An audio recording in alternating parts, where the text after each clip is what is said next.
이야기의 주인공은 이도현이라는 44세 남성입니다.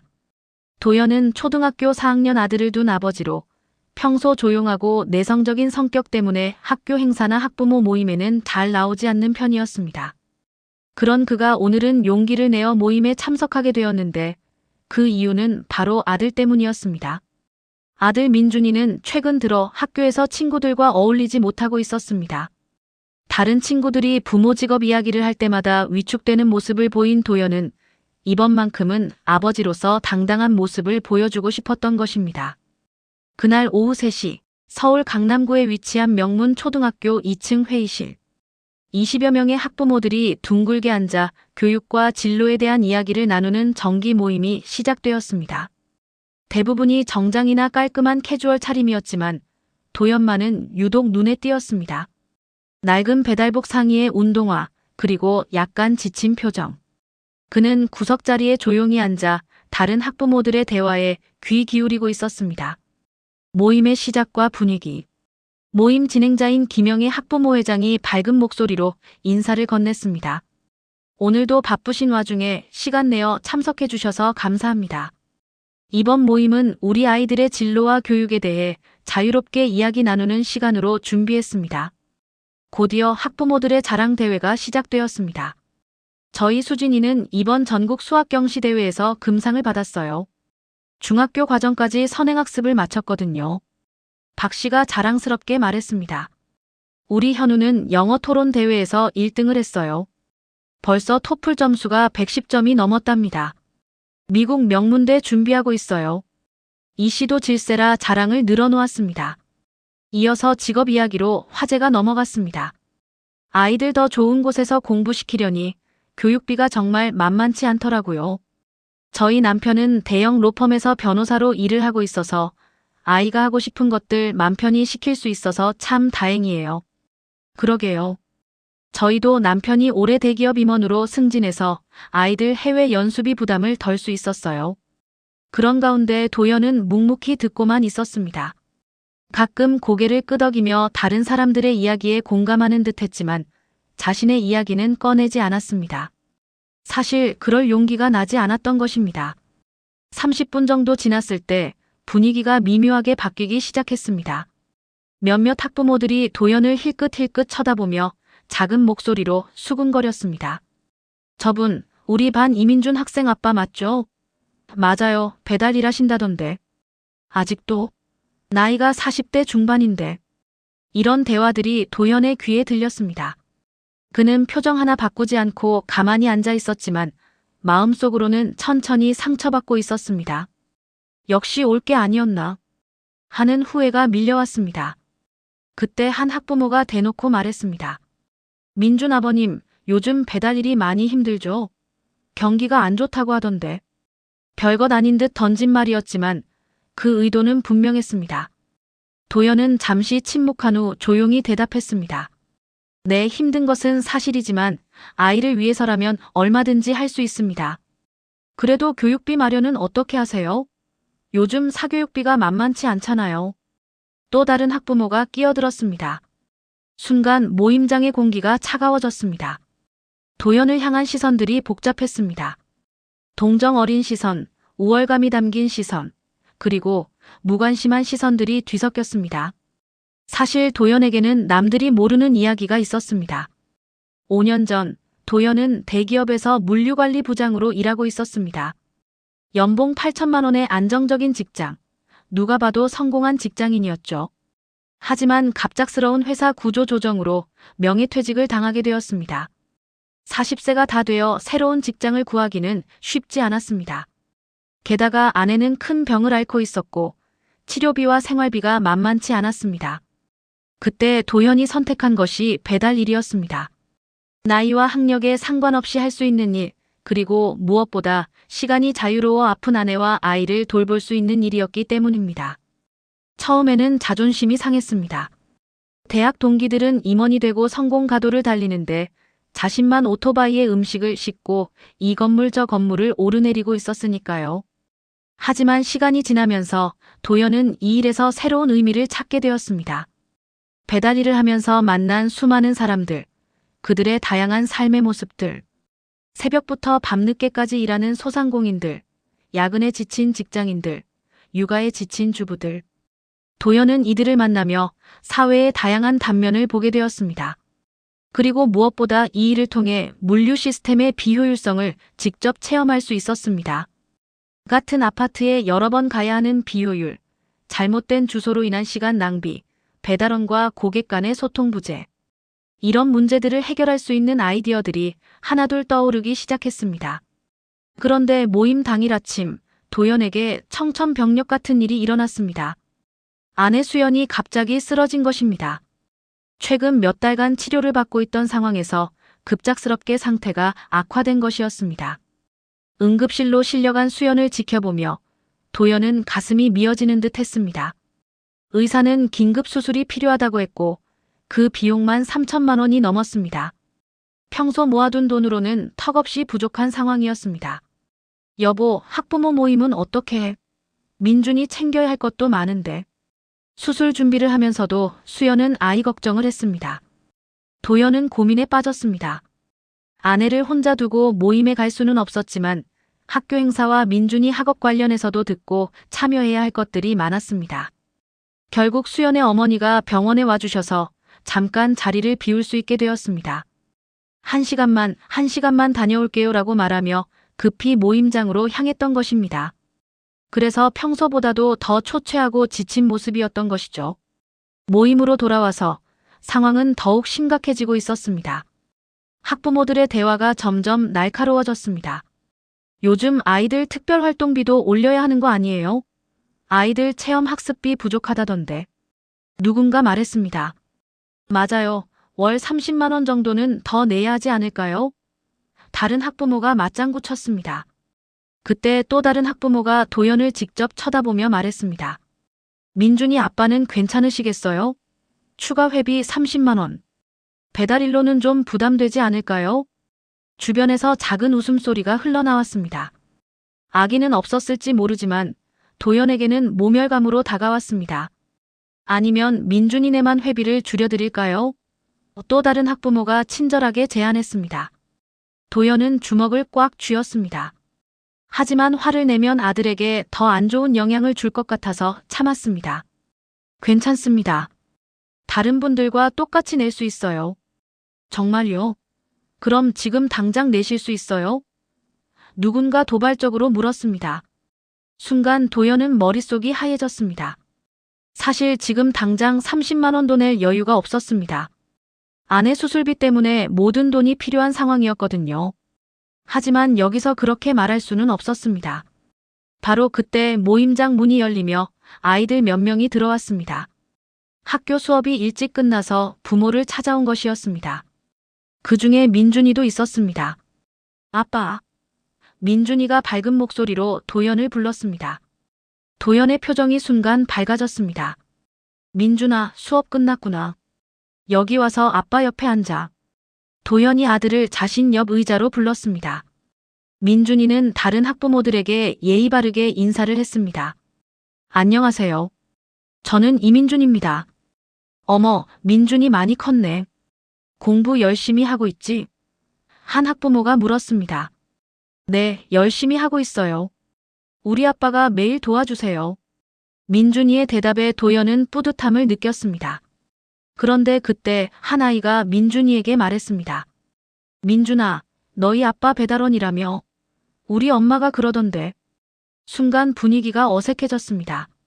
민준이의 표정이 어두워졌고 도연의 마음은 찢어지는 것 같았습니다.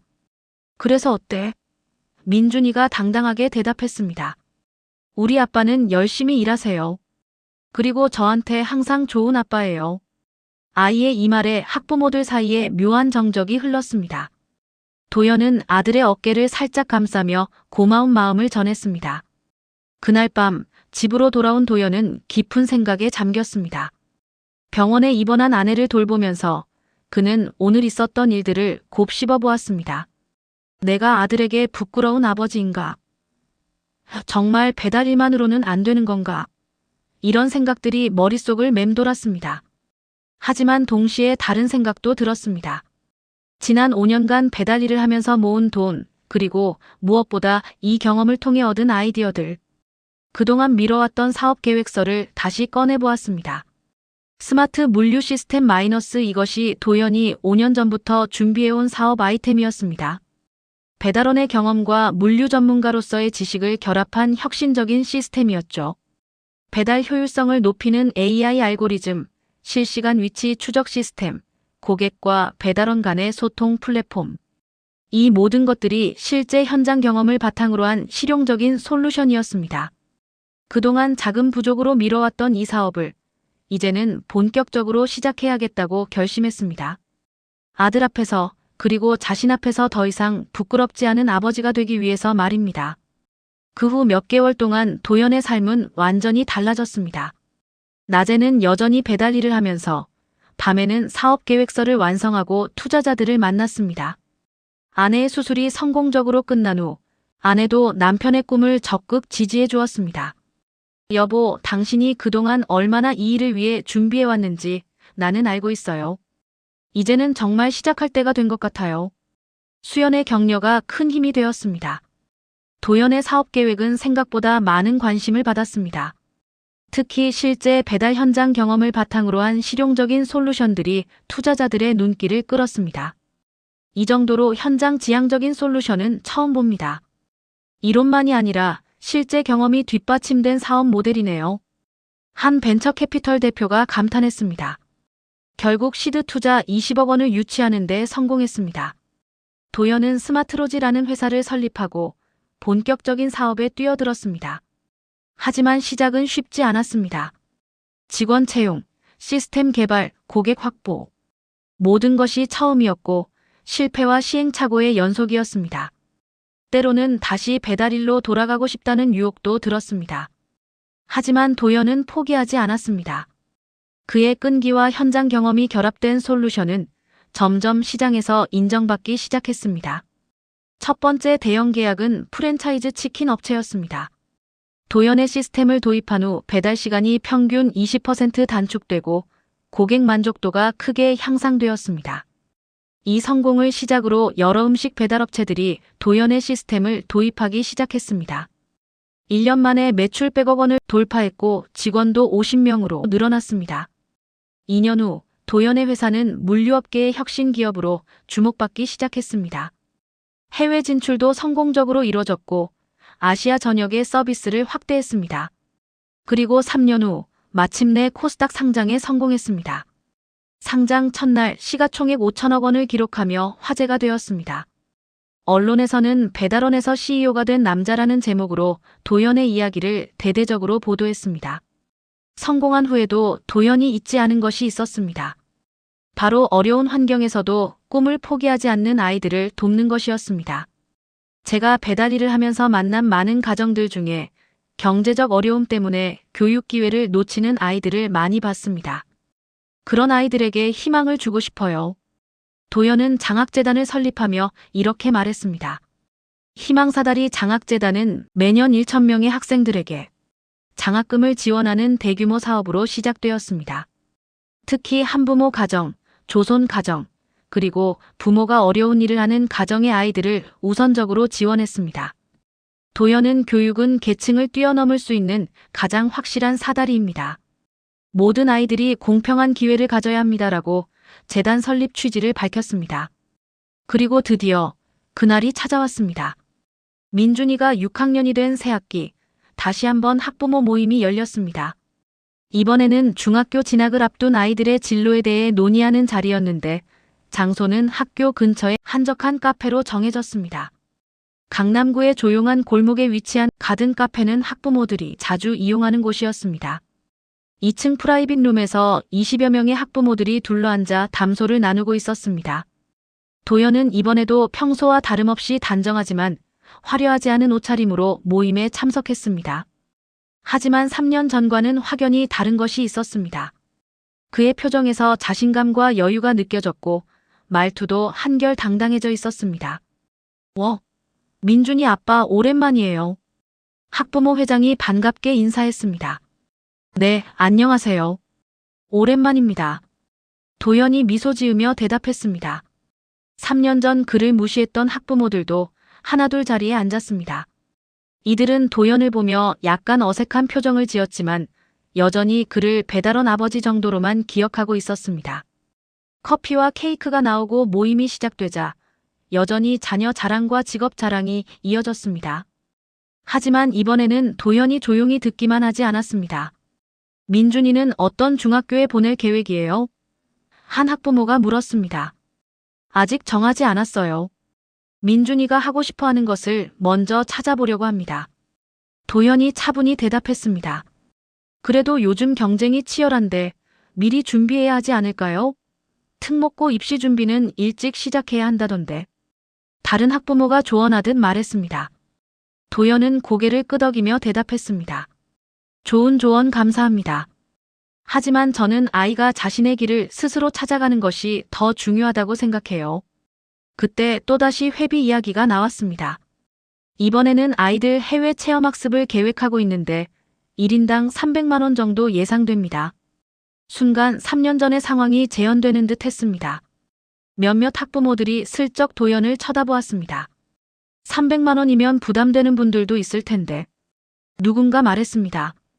맞아요. 모든 가정이 여유롭지는 않으니까. 다른 사람도 거들었습니다. 이때 3년 전 도연을 가장 노골적으로 무시했던 학부모 한 명이 말했습니다. 민준이네는 어떠세요? 300만 원. 괜찮으실까요? 3년 전과 똑같은 상황이었지만 이번에는 도연의 반응이 달랐습니다. 그는 잠깐 미소 지으며 말했습니다. 괜찮습니다. 아이를 위한 일이라면 얼마든지 지원하겠습니다. 정말요? 그럼 지금 당장 낼 수 있으세요? 그 학부모는 3년 전과 똑같은 도발적인 질문을 던졌습니다. 바로 그때 카페 1층에서 웅성거리는 소리가 들려왔습니다.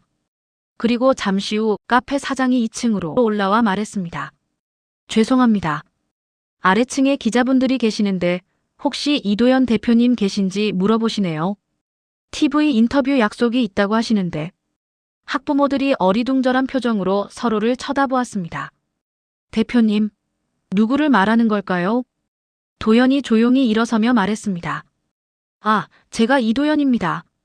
잠깐만요. 그는 카페 사장에게 말했습니다. 아래층 기자분들께 5분만 기다려달라고 전해주세요. 모임이 거의 끝나가니까요. 순간 카페 룸이 정적에 휩싸였습니다. 모든 시선이 도연에게 쏠렸습니다. 네, 저입니다. 도연이 자연스럽게 일어서며 대답했습니다. 대표님, 오늘 코스닥 상장 축하드립니다. 시가총액 5천억 원 돌파 소식 들었습니다. 간단한 인터뷰 부탁드려도 될까요? 경제지 기자가 마이크를 내밀었습니다. 학부모들의 입이 떡 벌어졌습니다. 방금 전까지 배달원으로만 알고 있던 도연이 상장 기업의 CEO였다는 것입니다. 그리고 희망사다리 장학재단 관련해서도 질문드리고 싶습니다. 올해 지원 학생이 2,000명으로 늘어난다고 들었는데 교육 전문 기자가 덧붙였습니다. 도연 씨를 무시했던 학부모의 얼굴이 새파랗게 질렸습니다. 방금 전까지 무시하듯 말했던 상대가 자신보다 훨씬 성공한 사업가였던 것입니다. 도연은 당황하지 않고 차분하게 상황을 정리했습니다. 죄송합니다. 지금은 아이들 학부모 모임 시간이라서요. 인터뷰는 따로 시간을 잡겠습니다. 아, 죄송합니다. 여기 계시다는 정보만 듣고 불쑥 찾아왔습니다. 기자가 사과했습니다. 괜찮습니다. 내일 오전에 사무실로 오시면 자세한 이야기 나누겠습니다. 도연이 명함을 건네며 말했습니다. 기자들이 나간 후 모임장은 다시 정적에 휩싸였습니다. 학부모들은 어떻게 반응해야 할지 몰라 서로를 쳐다만 보고 있었습니다. 학부모회 회장이 먼저 입을 열었습니다. 민준이 아버님. 아니 대표님. 정말 축하드립니다. 저희가 몰랐네요. 회장님, 그냥 민준이 아빠로 불러주세요. 여기서는 그냥 민준이 아빠일 뿐입니다.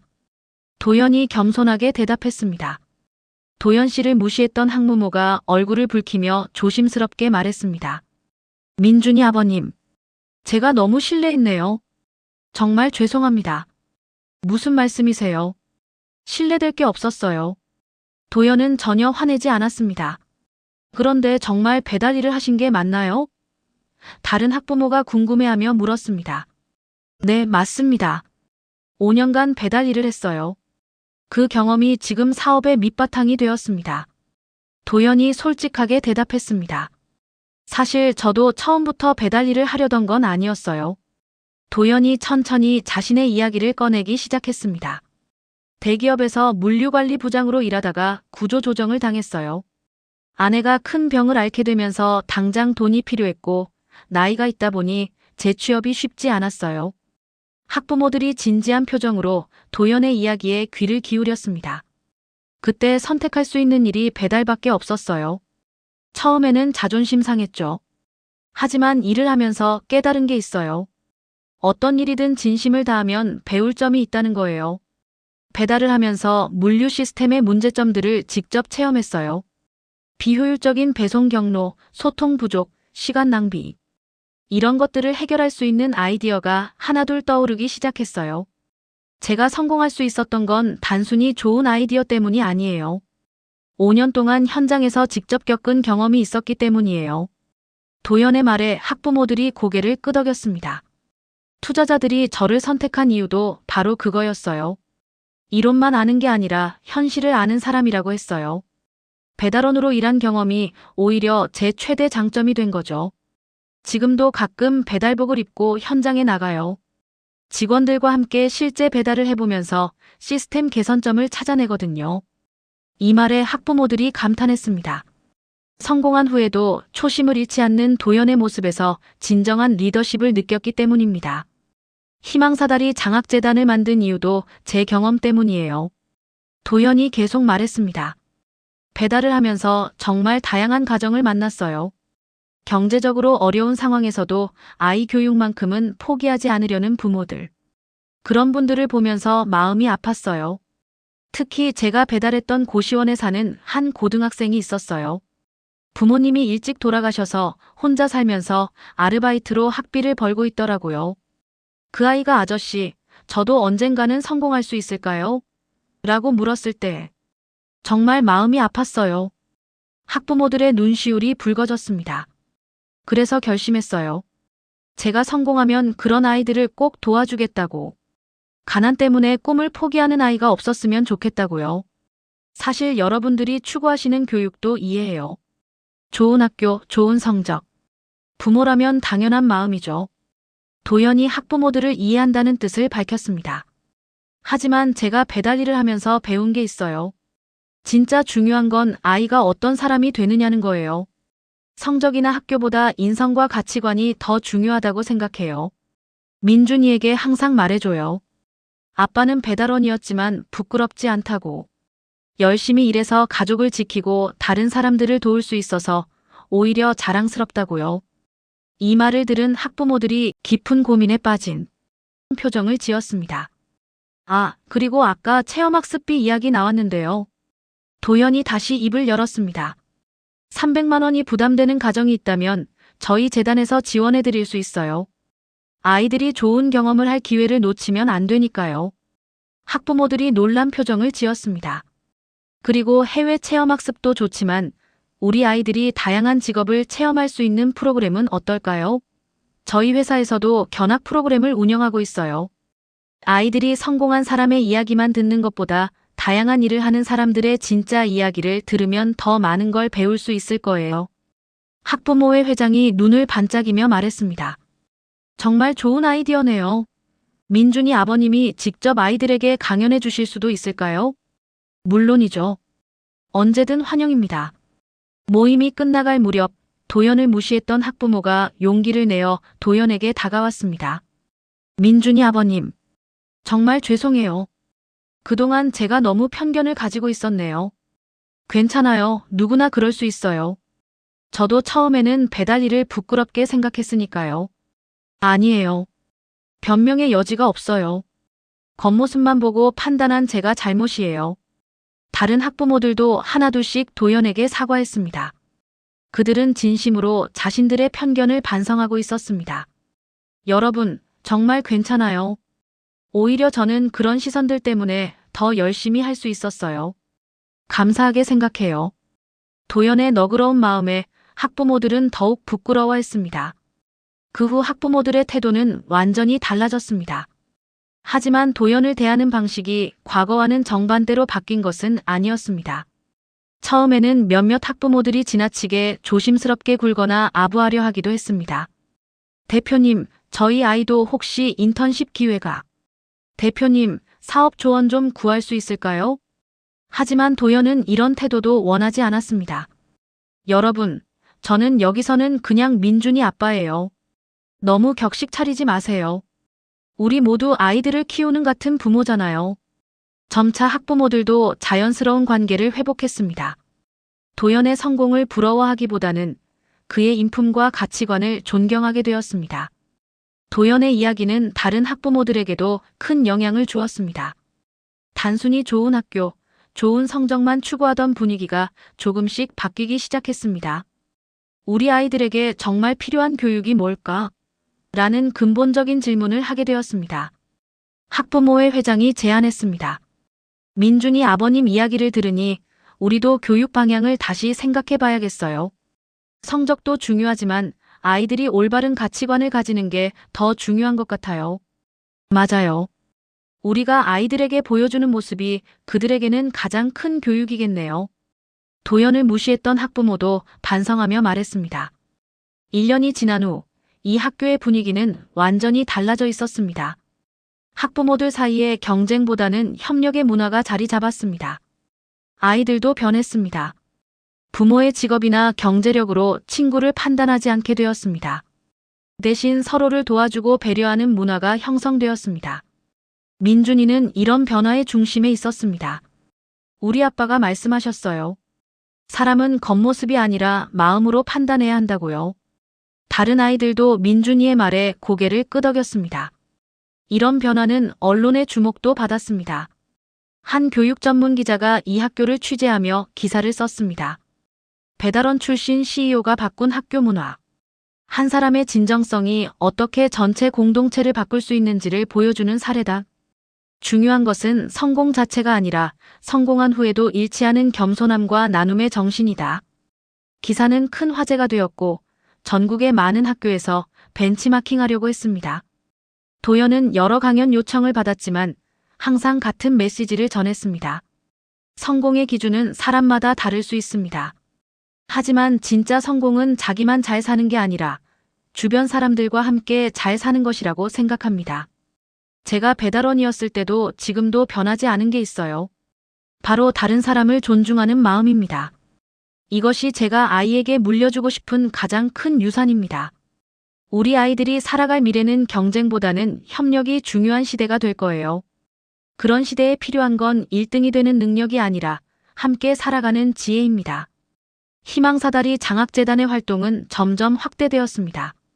단순히 학비를 지원하는 것을 넘어서 아이들의 꿈을 키워주는 다양한 프로그램을 운영했습니다. 꿈키움 캠프에서는 다양한 직업을 체험할 수 있는 기회를 제공했습니다. 아이들은 의사, 변호사, 요리사, 예술가 등 여러 전문가들을 만나며 자신의 적성을 찾아갔습니다. 멘토와 함께라는 프로그램에서는 각 분야의 전문가들이 1대1로 아이들을 지도했습니다. 단순한 공부가 아니라 인생 선배로서 조언을 해주는 것이었습니다. 가장 인기 있는 프로그램은 도연 아저씨의 이야기 시간이었습니다. 도연이 직접 아이들을 만나 자신의 경험담을 들려주는 시간이었습니다. 여러분, 실패를 두려워하지 마세요. 저도 한 가정의 가장, 아빠가 되어서 모든 걸 잃었지만 그것이 새로운 시작의 기회가 되었어요. 중요한 건 넘어지는 것이 아니라 다시 일어서는 거예요. 그리고 일어설 때는 혼자가 아니라 서로 도와가면서 일어서야 해요. 성공 후에도 도연의 가족은 소박한 행복을 유지했습니다. 큰 저택으로 이사하지도 않았고 화려한 생활을 하지도 않았습니다. 여보, 우리 이대로가 좋지 않아요? 너무 많이 바뀌면 어색할 것 같아요. 도연의 아내가 말했습니다. 맞아요. 우리가 가장 행복했던 때는 서로만 있으면 되던 시절이었어요. 도연도 동의했습니다. 민준이도 아버지의 성공에 교만해하지 않았습니다. 아빠, 저는 아빠가 유명해져서 좋은 게 아니라 많은 사람들을 도와주시고 그분들을 웃게 해주셔서 너무 멋져요. 이런 아들의 말에 도연은 자신의 교육이 제대로 전달되고 있다는 것을 느꼈습니다.